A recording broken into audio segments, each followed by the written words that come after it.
नमस्कार, मैं सौरभ भारद्वाज और आज जो कहानी हम आपको सुनाने जा रहे हैं यह संगठित भ्रष्टाचार की एक ऐसी बड़ी कहानी है कि इसको सुनने के बाद आपने अब तक इस शहर में भ्रष्टाचार के जितने भी किस्से सुने हैं वे सब आपको बोने लगने लगेंगे। हम सुनाने जा रहे हैं एक ऐसे अस्पताल की कहानी जो बार बार बेचा गया पर सरकार के खजाने में एक धेला भी जमा नहीं हुआ। हम सुनाने जा रहे हैं एक ऐसे अस्पताल की कहानी जहां दिन दहाड़े अवैध रूप से निर्माण कार्य जारी है पर सरकार के किसी अफसर की हिम्मत नहीं होती वहां फटकने तक की।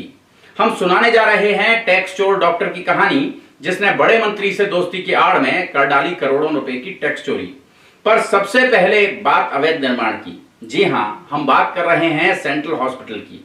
आप पूछेंगे कौन सा अस्पताल है यह, क्योंकि यह नाम कभी इस शहर में सुनाई नहीं देता। तो मित्रों, यह अस्पताल है अजरौंदा मोड़ पर स्थित एसएसबी हॉस्पिटल, जिसे पहले क्यूआरजी हॉस्पिटल के नाम से जानते थे, लेकिन उससे भी पहले यह सेंट्रल हॉस्पिटल होता था। सरकार के रिकॉर्ड में अभी तक अस्पताल का नाम सेंट्रल हॉस्पिटल ही है, इसीलिए हम इसे सेंट्रल हॉस्पिटल ही कह रहे हैं। फिलहाल इस अस्पताल का नाम सेंट्रल हॉस्पिटल से बदलकर SSB heart and multi speciality hospital कर दिया गया है और डॉक्टर श्याम सुंदर बंसल इसे चलाते हैं। डॉक्टर श्याम सुंदर बंसल सरकार के कृपा पात्र हैं और फरीदाबाद के विकास के लिए नई बनाई गई एजेंसी एफएमडीए के सम्मानित सदस्य हैं। एफएमडीए यानी फरीदाबाद मेट्रोपॉलिटन डेवलपमेंट अथॉरिटी। जब कभी आप अजरौंदा मोड़ से नीलम चौक की ओर जाते हुए फ्लाईओवर पर चढ़ते हैं तो इस अस्पताल में धड़ल्ले से जारी निर्माण आपको दिखाई देता है। चूंकि इस निर्माण के लिए कोई नक्शा पास नहीं कराया गया है, इसीलिए यह अवैध है।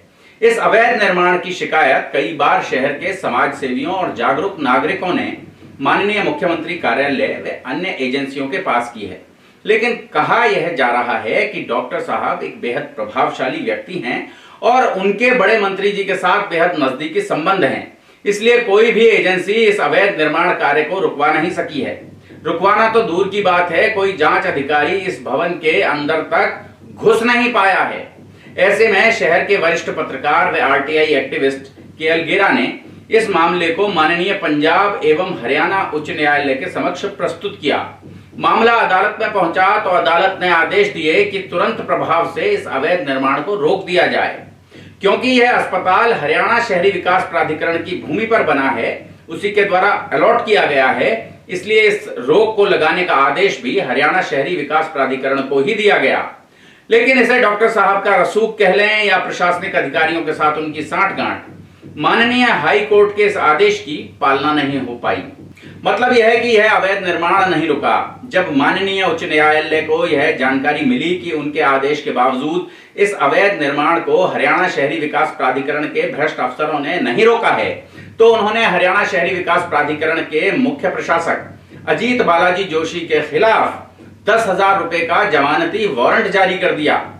अब वरिष्ठ आईएएस अधिकारी अजीत बालाजी जोशी न सिर्फ अपने अधीन काम करने वाले भ्रष्ट अधिकारियों के कारण शर्मिंदा हो रहे हैं, बल्कि उंगलियां उन पर भी उठ रही हैं। ऐसा लगता है कि यह मामला माननीय मुख्यमंत्री के संज्ञान में नहीं है, क्योंकि अगर होता तो भ्रष्टाचारी अधिकारी बच नहीं पाते। आपने सुना ही है, माननीय मुख्यमंत्री कहते हैं, भ्रष्टाचार का काल मनोहर लाल। आप में से कई लोग कहेंगे कि अगर अस्पताल में अवैध निर्माण हो रहा है तो इसमें दिक्कत क्या है। तो मित्रों, आपकी जानकारी के लिए बता दें कि किसी भी इमारत के निर्माण के लिए सरकार की ओर से कुछ मानक निर्धारित किए जाते हैं ताकि वहां काम करने वाले लोगों को हवा धूप सही प्रकार से मिले। कभी आग लगे तो फायर ब्रिगेड की गाड़ी वहां आसानी से किसी भी कोने में पहुंचकर आग बुझा पाए।